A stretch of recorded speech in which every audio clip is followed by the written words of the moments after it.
Hey everyone, welcome back to the channel. Today I'm sitting down with Cassie Dick, a full-time wedding photographer who had just made a huge move from Iowa all the way to Maui.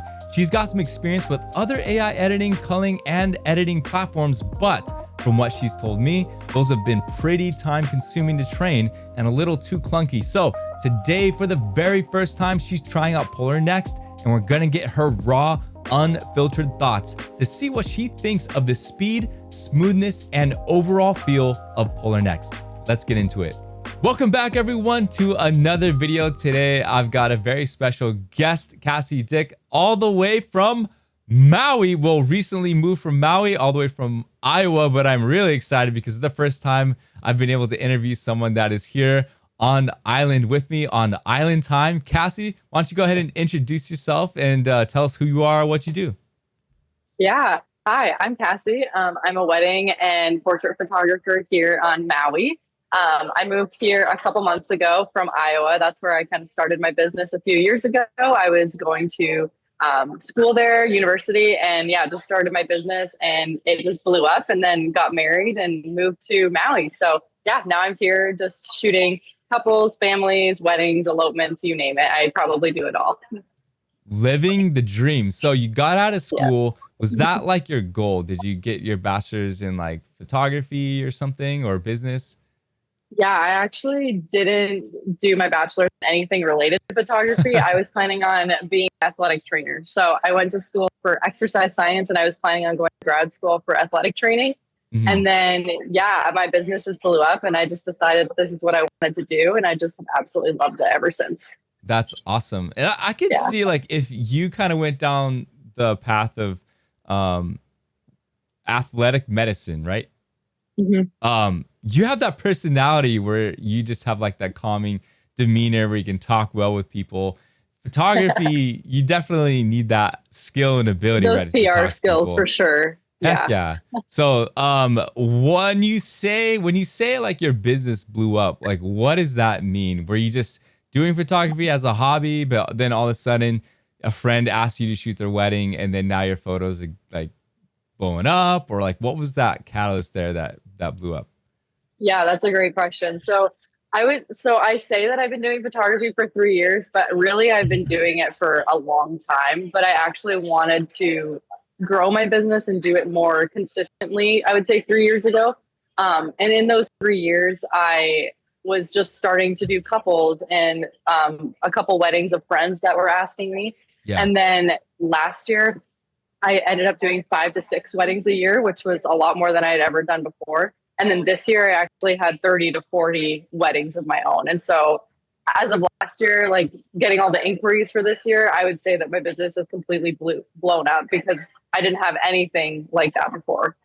Wow. That, and for those who haven't shot those 30 to 40 wedding years, I mean, that is an amazing accomplishment. That's really great. Yeah. And for you, having just recently moved to Maui, how much percentage of that is like Maui weddings compared to like Iowa? Or you had to like really kind of, I don't know what you say, like offload the Iowa weddings, kind of like stop promoting for that and then promoting for Maui? Yeah, so because I only moved here a couple months ago, most of my weddings this year have been all over the place. So a lot of them have been in the Midwest, Iowa, Minnesota, South Dakota, but then I also traveled to Arizona and different parts of Canada for weddings because I'm a Canadian myself as well. And so a lot of connections there. So I would say I was going all over North America, but the majority of them were in the Midwest. And then when we moved to Maui, I have been having to travel back a couple times for weddings while I still am marketing and just growing my business here on the island. That's awesome. Okay. Yeah. So let's kind of take it back. Perhaps maybe not as a hobby, like when you started shooting couples and stuff, like what was your gear looking like? What was your favorite lens? What was the body you were using? Were you using flash? That's so crazy to look back on, because when I started, I was using one of those Canon Rebel. I think it was a Canon Rebel T7.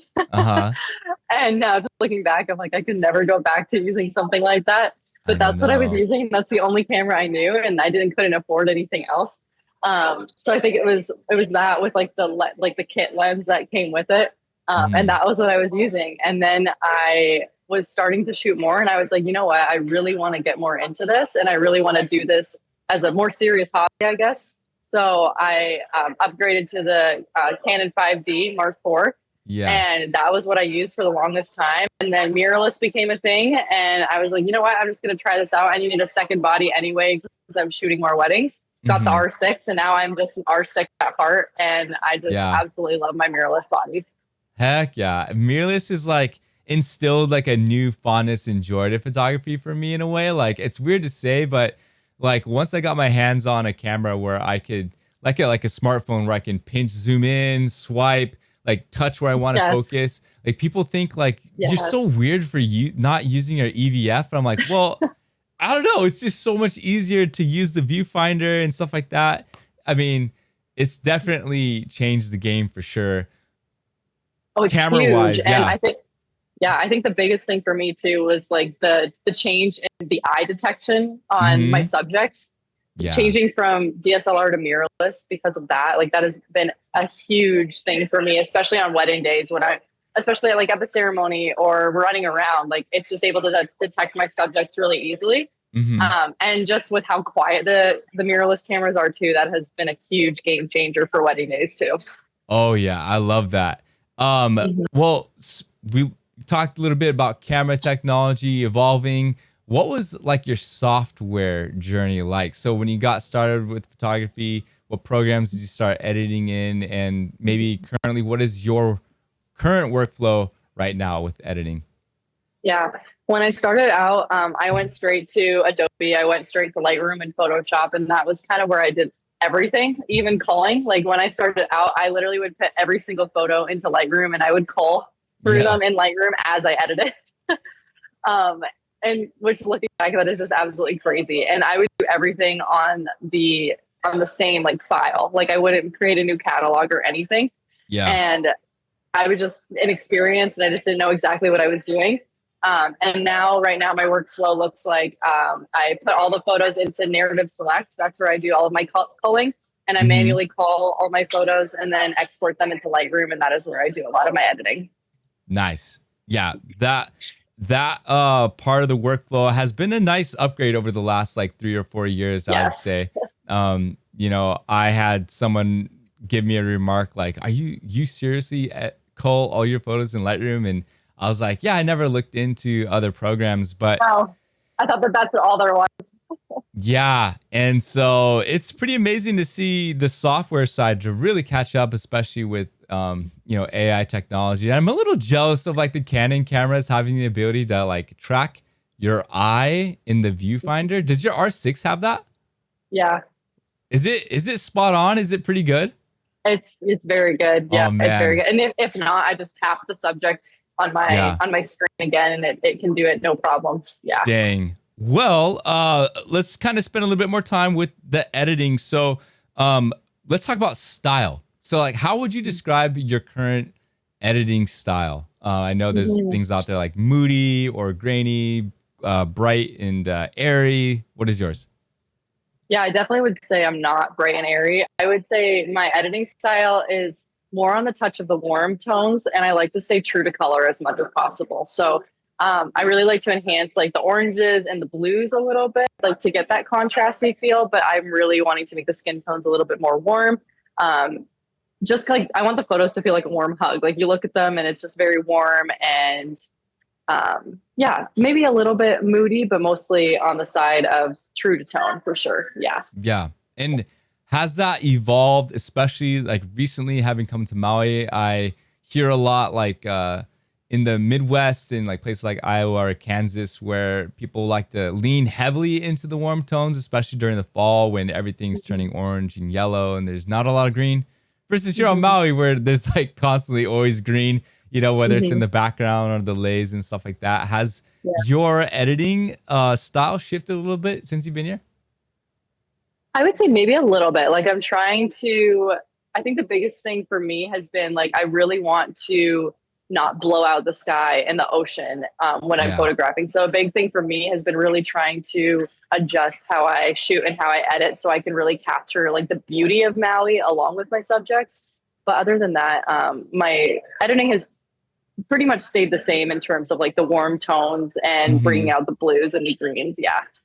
So did you start out with like a preset and then kind of morph that into your own look, or did you kind of create it from scratch?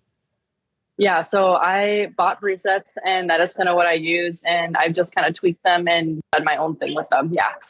Nice. And so, what are some of the challenges you're facing currently with your workflow? Has it been solved in like what you're using now with like narrative in Lightroom, or there's still things about Lightroom that like you wish can be changed or improved or anything like that? I would say editing wise, I'm really enjoying Lightroom for editing. Culling wise, I'm not gonna lie, I hate culling. Like if I could take that out of my workflow, I would. Absolutely hate it. But Yeah. I'm also such a control freak that I don't want to give up my culling to someone else to do, because I do think that the culling process is a huge part of what makes my work my work. And I don't want to give that up to someone else, because someone else might not see that blurry photo as one to add in a gallery, but I do. Yeah. And so I've had a really hard time giving control up in that aspect, but I also have a really hard time getting down to the nitty gritty and just sitting down and calling for an hour, because I just do not like it. Yeah, I totally feel that. And Yeah. it's been something that has been touched on a lot, especially these last 3 or 4 years with the introduction of AI. And like you said, being a control freak where, you want to be in control of like what gets selected and whatnot. So Mhm. let me ask you this. Have you tried, aside from narrative, like any other AI culling softwares out there?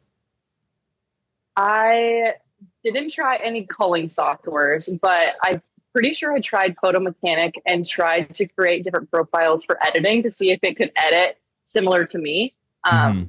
And that was last year when I was starting to pick up in weddings. And I was like, you know what? I should probably try and see if AI can do what I need for when I get really busy and have those back-to-back weddings, and so I can stay on top of my time frame for when I'm sending galleries out. But Yeah. I just could not get the profile to look how I wanted, and I just could Hmm. not, like, I was just so frustrated with how many times I had to upload catalogs and photos for it to figure out what I wanted it to do, and it still wasn't looking how I wanted it. And Yeah. so I just gave up with it and just have been doing it in Lightroom myself since then. And that was after shoot? Yes. Oh, okay. Awesome. So yeah, I have a very similar experience to that, and it's very interesting. It's crazy how fast these things are evolving too. Like um, before where I think like imagine you had to upload like 5,000 images initially. Now it's like 1,000. I don't Yeah. know what after shoots benchmarks are, but I mean this technology is quickly evolving for sure. So Mhm. um when I reached out to you about Polarr Next, I heard a lot of people like I wasn't sure if this was a legit email or not because I could sound kind of robotic and whatnot. But and I told for those who are watching, I told Cassie just totally be honest and raw with us on feedback and stuff like that. But were you just thinking like, oh, not another like AI program, or is that something that you are kind of interested in still and seeing what the technology has to offer, like busy photographers like yourself with 30, 40 Yeah. weddings a year? Yeah, for sure. No, I didn't think you were being weird at all or thinking that it was like another random email. I was just curious. I was just curious how you found me and that you reached out to me, and that, yeah, I'd never heard of Polarr Next before, but I mean, I'm open and willing to try new things. So I thought, why not? If it could make my life easier, I would love to learn more about it. Yeah, that's great. And, having just pretty much like introduced Polarr Next to the world this year, we've got a lot of that, so going really from profile to profile, looking through Instagram and TikTok and looking for photographers that we want to bring on to videos like this, just real working professionals that, as much as we love to, we didn't pay Cassie $10,000 to appear on, this video and to use it for a year, something like that. We just want to see, like, is this something that you could see potentially being part of your main workflow, in the future and editing. So we can go ahead and switch gears now.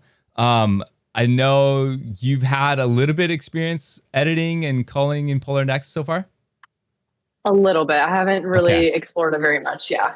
Okay, perfect. So, what we're gonna do is I'm gonna go ahead and switch screens now, and Cassie's got Polarr Next opened up right here. Yeah. So I have already imported a couple session that I did this past week. Actually, it was for Awesome. a couple that was visiting Maui. Mhm. And they were just wanting some photos to remember their vacation. So I've uploaded those. I overshot a lot. It was a literal 30-minute session, but that's okay. Oh, So 1430. yeah, I am Awesome. a huge overshooter. That's awesome. The R6. But yeah, so yeah, this is the shoot that I did, and I did it in Ho'okapa, um, Okay. by Paella. And there was actually like a windsurfing competition going on. So while I was waiting for my Ooh. couple to get there, I kind of just took some photos of the windsurfers as well, just Mhm. to add into their gallery for some fun, different photos. But Yeah, that's um, awesome. yeah, yeah, I really haven't explored Polarr Next a ton, but I'm really liking how it's grouping all the similar photos together. I really like that. Oops. Yeah. Um, Yeah. because yeah, since I'm an overshooter, I don't need all of the same photos Uh-huh. multiple times. Yeah, and I will say too, I used narrative select over the past year, literally until like a couple weeks ago when we finally pushed out this release where we have like culling mode and grouping and stuff like that. So I totally agree with that. I went from aftershoot to narrative select because I liked how fast narrative was, being able to go through all the Yeah, images. My favorite was the scenes mode, right? Being able to go yeah, by different scenes and stuff like that. So, hmm yeah, feel free to like draw like comparisons or whatnot, and all that good hmm stuff. So, yeah, and kind of, and also like describe like what you might think is happening right now, and kind of like explore the features hmm on that left side panel. hmm yeah. Sounds good. Yeah. So I like to make GIFs throughout my shoots too. So Ooh, I really appreciate that it's like grouping all of my GIF photos together. So like this looks like it's all the same photo, but it's actually I like took it continuously so I could make a GIF out of it for my couples. yeah. So I really appreciate that. And then yeah, I really like how it's showing their faces, and similar to narrative, like it's really showing their face, their Mm-hmm. focus, the lighting and everything, which I really like. Mm-hmm. And looking at the scores, like how does that make you Yeah. feel? Just because like for me, and I've heard from a lot of people, sometimes the scores aren't really relative sometimes, like just because as you said, the way you value blurry photos or certain ones, Yeah. it might not be specifically or technically correct or properly lit, which maybe the score is basing it off of, but Yeah.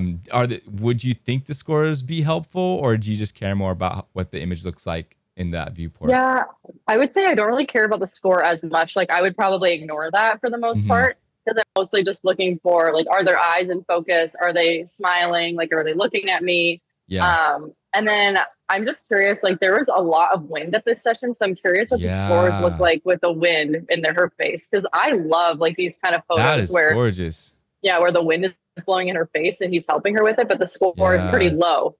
Yeah. Um, Well, which yeah, one thing is really cool is I don't know if you noticed, but when you open this up, down below, there's a little green thumbs up with keepers, and next to it, it was hmm saying analyzing. So as we were talking, it's already hmm finished analyzing your entire project. So what hmm you could do is if you click that keepers filter down there, it's only going to show you the ones that the AI is suggesting you to edit.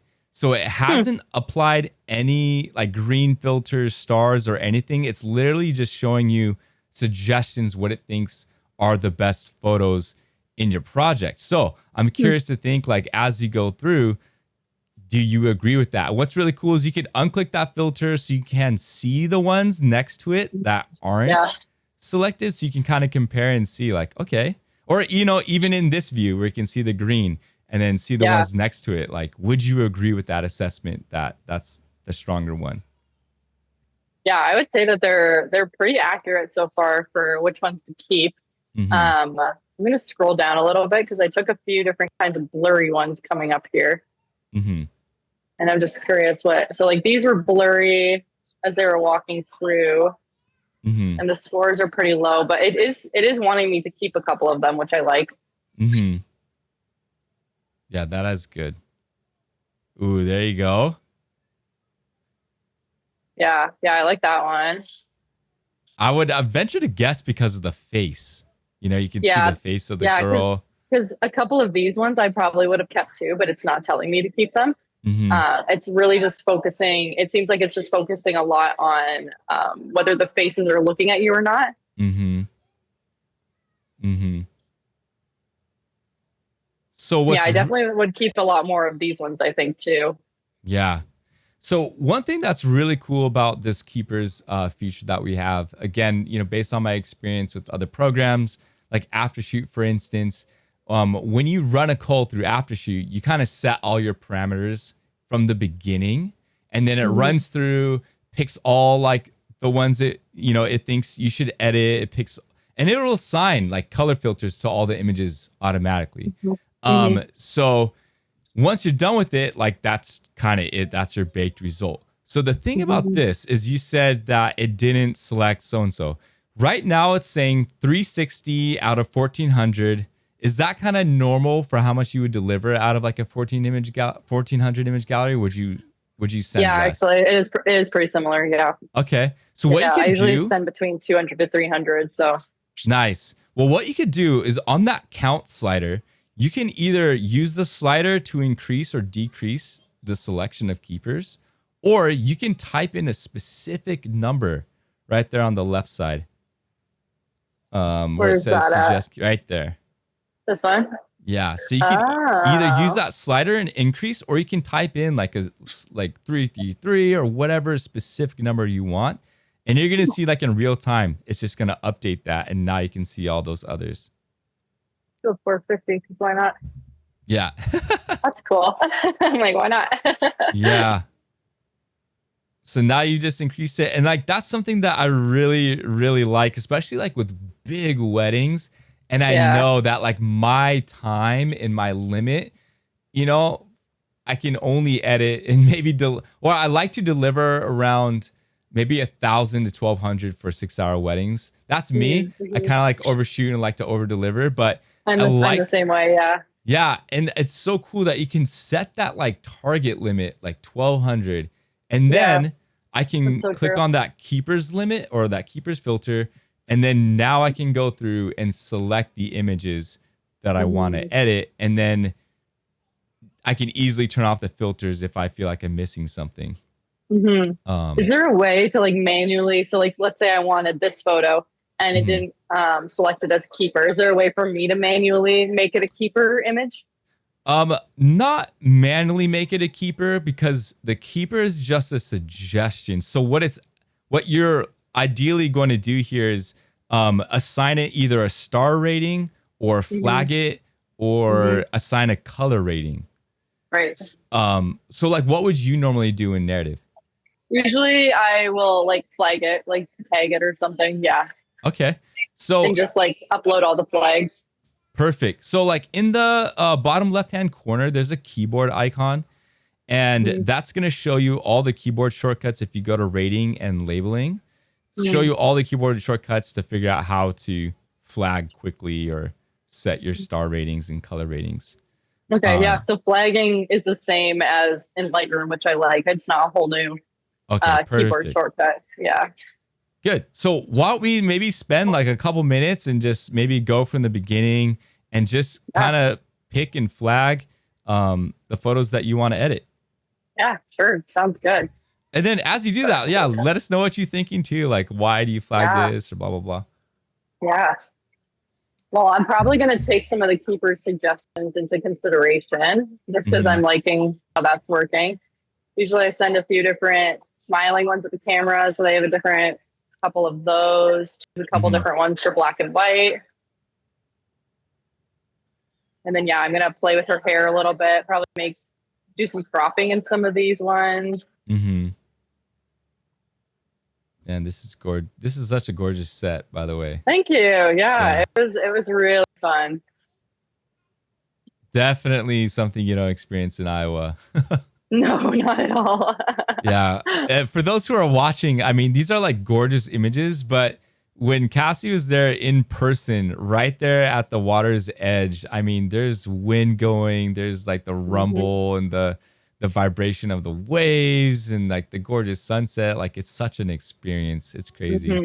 And No, it really is. I'm sure your clients were just loving the moment too, huh? Oh, they were, yeah. And they were watching the windsurfers and they thought it was the coolest thing. Heck yeah. So, so as you're going through here, I do want to ask you this.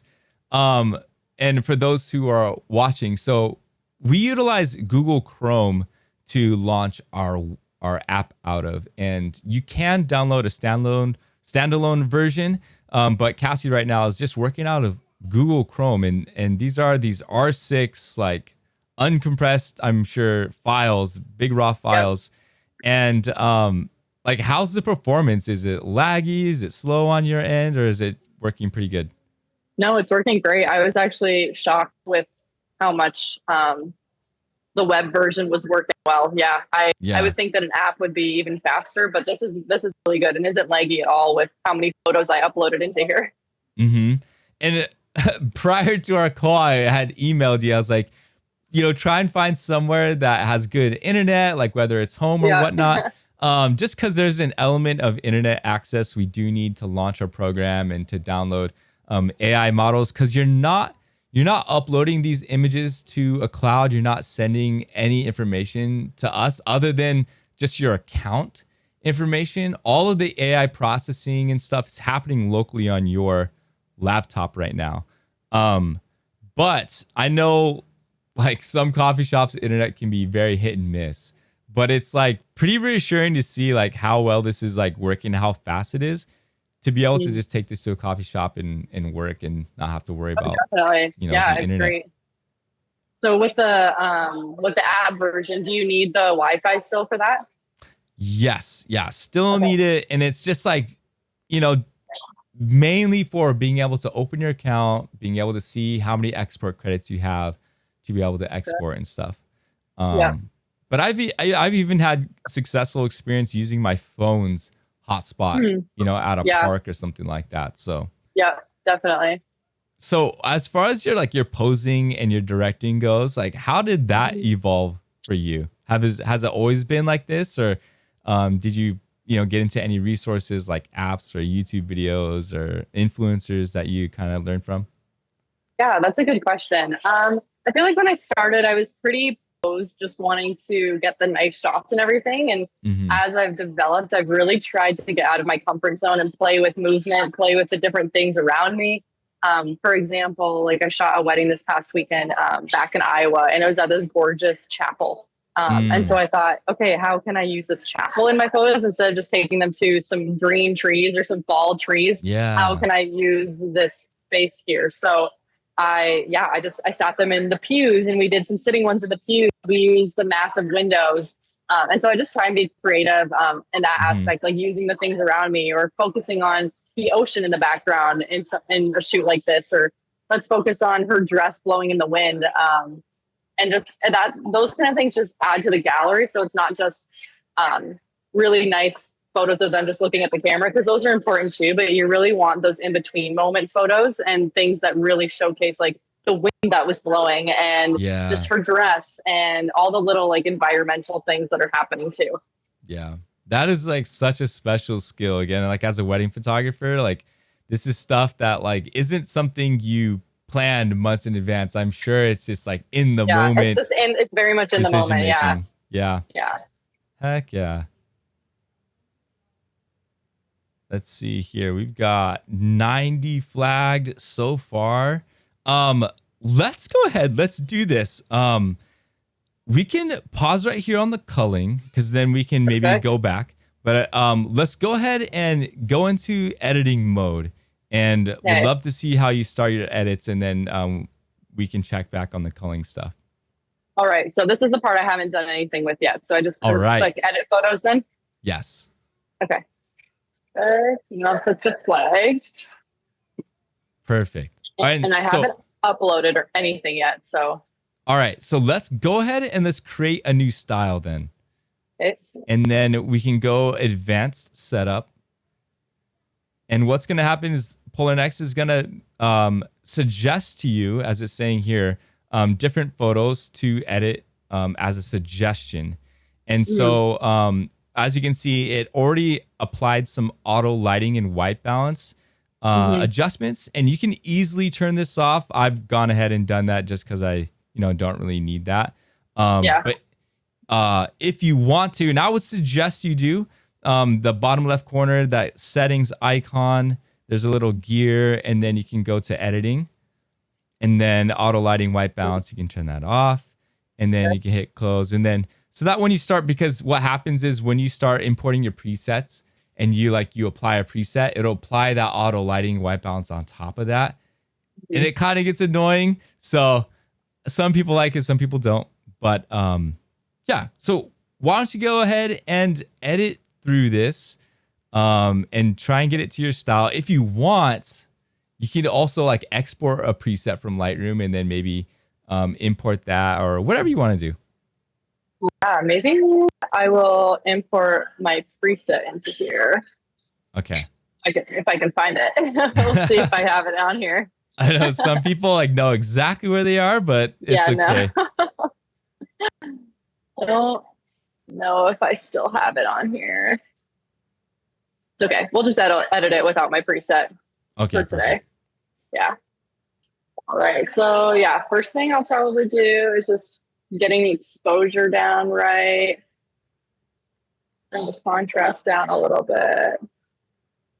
So the first thing I'm noticing is it's pretty touchy. I'm not used to that. I'm used to Lightroom being a little bit more forgiving, I would say. Bring the warmth up a little bit. I bring the highlights down quite a bit so that I can see the sky and everything. Okay. Shadows up.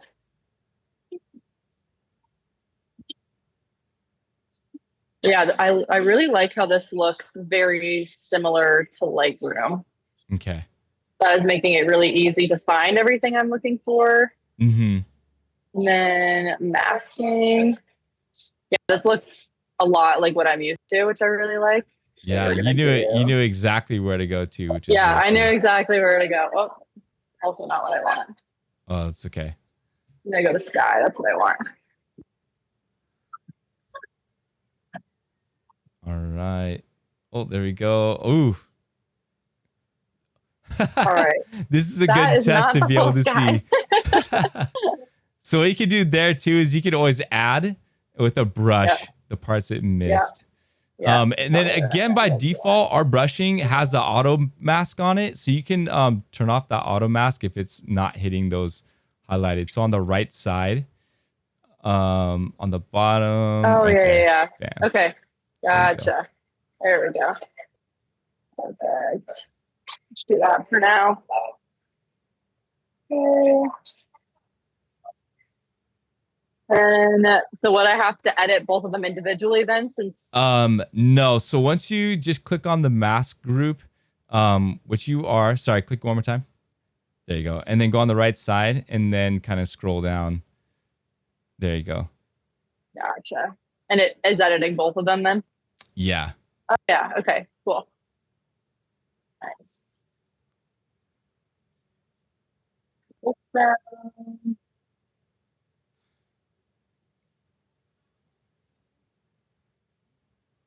Okay. And then what keyboard shortcut would be to see the first, the original photo? Oh, so you just hold the backslash. Okay. Oops, not that one.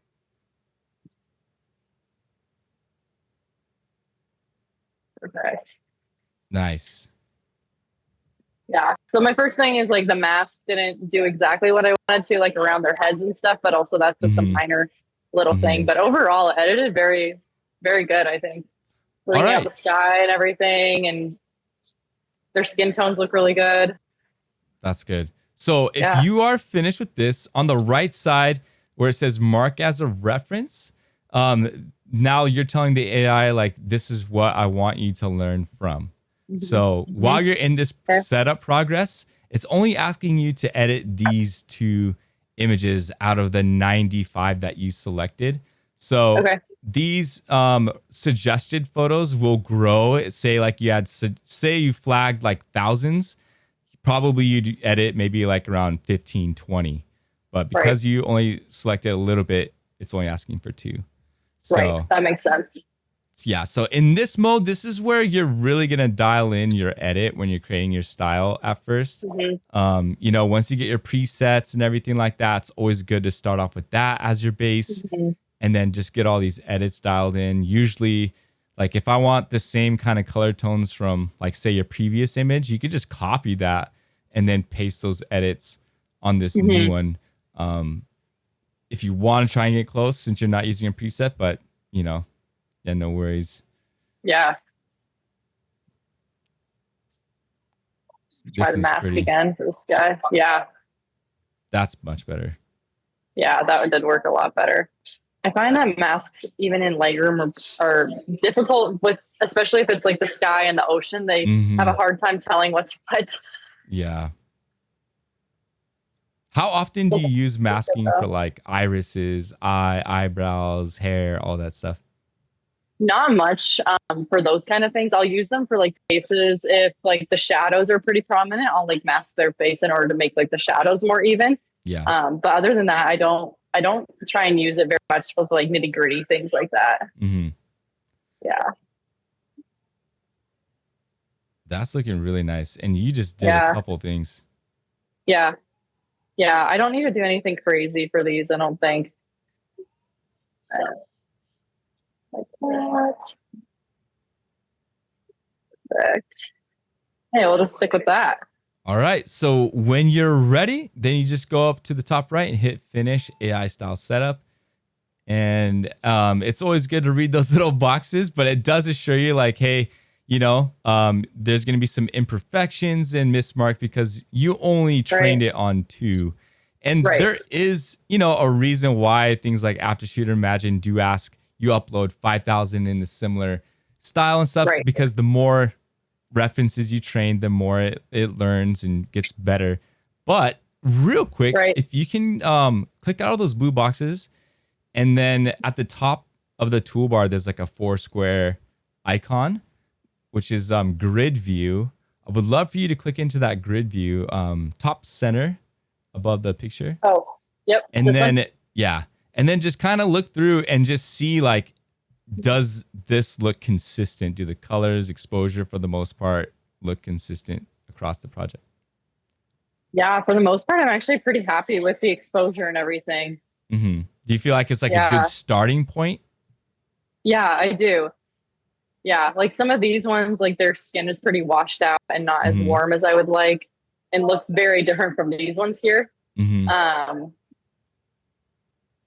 Yeah, these ones just look very desaturated. But for the most part, I would say it's looking pretty good.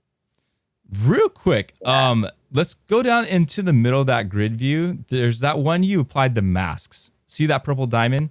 So that was the reference. If you look at the photo after that, click into that real quick. I just want to see. Okay, so you can tell things are done like on the crop or the mask icons if there's a little white dot. And if you look, go ahead and click that mask menu. It's already, the AI has already applied the sky and that brush to this image automatically when you hit finish the AI style setup. So that's what I really love about it. And what's crazy is the AI has already edited all 90 images immediately. You didn't send none of this to a cloud. You're not like opening it in, you know, one program and now you have to open Lightroom to see the effects. This is all happening in real time in the moment in one app, which is pretty sweet. Yeah, I do like that. So real quick, why don't you go to the beginning and then see if there's any images that you need to adjust or any tweaks that you would do. Yeah, for this one, I would probably bring up the warmth just a little bit. Otherwise, that one's looking really good, actually. Okay. So then I would probably set this as a reference. There you go. And you can see down there, it's already starting to update. It's like at 40 going down. Yeah. Based This off one looks that really one little good. update. Yeah. Just going to straighten the horizons a little bit more. Mm-hmm.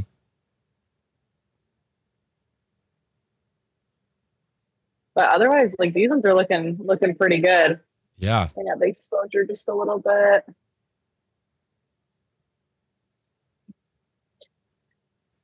Yeah, and what's cool is like even though it's processing other images and you just continue to mark as a reference. Ooh, yeah, that mask is crazy.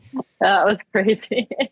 What it will do is it'll just kind of that is crazy. I'm actually gonna clip this and send this to our team and be like, check this out. This is during our interview. Yeah. So yeah, we are in beta, so there will be little things like that here and there. Right. I'll probably just redo the whole mask then. Yeah. Just do this. Okay. A little bit better. Whoops.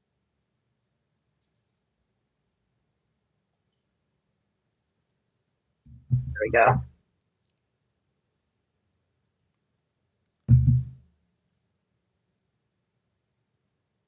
That's not bad though, if it's just one photo. Mm-hmm. Mm-hmm. Yep. And then that's the cool thing is just as you continue to mark as a reference or even press the M key just to make it a lot more quicker, marking them as references so that not only does it update the images down the line, but it just continues to train that AI style. And the crop. That crop is really weird. Whoa. That one's super aggressive. Yeah. There we go. Nice. Do that. All right. Sometimes I like to add a little bit of like different kind of crops, but yeah. Okay. So what's great about this is now you're into the editing, and as you're editing, you could be like, oh, you know, I forgot to flag a photo. I forgot to bring another photo I really wanted to edit. You can easily go back to culling mode by clicking that cull photos button. Yep. And now it's switching back. So what it's asking you is it's going to restore the hidden photos. So what happens is when you go from culling to editing, it'll hide all the unselected photos. It doesn't delete or anything. So if you want to restore all the ones you didn't select through so you can see them again, you can hit restore. What's also great, like especially for weddings, if you're trying to really cull down, you can hit cancel and just cull down the ones you selected, and then you're further like refining that thing. So now you have the ability to go through all the images again, flag the ones that you might have missed, and then you can easily just bring them right back into editing mode. Yeah, that's awesome. And it's cool that you can like see the ones that you've already edited and what they look like too. Yes, I really love that. I like that. So once you go back into editing photos, I do want to show you another thing. Okay, so down at the bottom, the purple diamonds has grown from 2 to 7. So we're cooking right now. On the top right, you can see Cassie's AI style. So you can click about this AI style and it'll show you all like your stats of like when you last used it or how many it's been trained on. Yeah, you can click that. And then like a little preview of like what project it was used on. So you can go ahead and rename that if you want to, because when you have any future sessions that you want to edit in this style, you can easily do that from the dashboard. So instead of like what you did when you created the advanced setup, you can just click this and it'll just start to edit in this style. And just like a preset, this style file is actually in the project folder of Lauren and Seth. So, you know, as our community continues to grow, I really see that being something where like presets, people are able to trade them or swap them or possibly market them, you know. So I'm just really excited about the future of that. And then also it's something that you can back up with your files. So like when you're done with Lauren and Seth, then you back these up to your system, external drives, make sure your style file and your catalog is there as well. All right, Cassie. So what is your like first impressions kind of working through everything? Yeah, I think first impressions, I really like how it's like the layout and everything is very similar to like the culling is very similar to narrative in terms of like the faces and the detections that it shows, which I think would make it really easy for me to switch over to Polarr Next. Yeah. And then same with Lightroom, like the stuff on the right side looked very similar to Lightroom too. Because I feel like I just have those muscle memory movements that are going to know exactly where to go. And so it's really nice that it looks very similar. But like I said before, when culling, I really like that it groups the similar images together so that I can go through a lot quicker and choosing like a couple of them instead of like 10 to 20 of the same images. And then, and like the editing area, I really like how when you're editing an image, you set it as a reference and it automatically updates similar images so that, it's just like syncing in Lightroom. Like once you edit one, you can sync it, but then you're still going to have to tweak every single one a little bit. Yep. It's kind of similar to that, but the reference photo will update it. So hopefully like the five next images that look exactly the same, you won't have to do anything with, which I really like. Yeah. And one thing that just keeps nagging at me throughout this whole interview when you said it was having control over everything. And what's so great about this is that you haven't spent anything. You haven't even given us your credit card to access the program, to try it out, to see how the workflow is. You know, I really like the thing where, you know, by the time you're done with it and you're ready to export, that's when you utilize those export credits. So I will ask this as well. Like, what do you think about like the quality? I know we didn't export any of the photos, but do you feel like some of those photos, those edits are up to kind of like your quality standard? Would you feel comfortable delivering any of these edits to your client? Yeah, I think that the quality looks really good from just a glance. Like like you said, I haven't exported any of them, but I think that I would want to test out bringing in my preset and playing around with that a little bit to see what it looks like bringing in my Lightroom preset. But for what I just did today, I think it did a pretty good job. Yeah. Awesome. Well, Cassie, I really appreciate your time sitting down with me today. Again, the first person from Maui I got to interview. So awesome. Perhaps the next time we get connected, we'd have to like do it in person or something. I think that'd be really fun. I would love that. Heck yeah. Anything else you want to share? Any comments? Any like negative things? Anything that you feel like we can improve on or? No, I don't think so. I think I just need to explore it around a little bit, and I'm sure I'll find things as I explore and more things that I love about it too. But from first glance, I really appreciate how it's all in one software and it's really easy to use. And I could see myself starting to use it in the future for sure. That is awesome to hear. Well, Cassie, I want to thank you so much for hanging out with me this last hour. And thank you to everyone who got to catch this interview. I'm going to have Cassie's website and Instagram in the description of this video as well. So if you want to connect with her, if you're out there in Iowa, or if you're on Maui and you want to get those beautiful tones and those pictures done by her, you can get connected with her. Cassie, thank you again. And hopefully we can do this again soon. Yeah. Thank you so much for having me. All right. Have a good one. Thank you. Bye. All right, that's a wrap. Huge thanks to Cassie for sitting down with us and sharing her thoughts on Polarr Next. It's always awesome to see a first-time user experience the speed and simplicity we've built into the Polarr Next platform. And if you're curious to try it out for yourself, we've got a special offer. New users can get 2,000 free export credits, and there's no credit card needed to sign up. Just jump in, start editing, and see if Polarr Next fits your workflow. Thanks for watching, and we'll see you in the next one.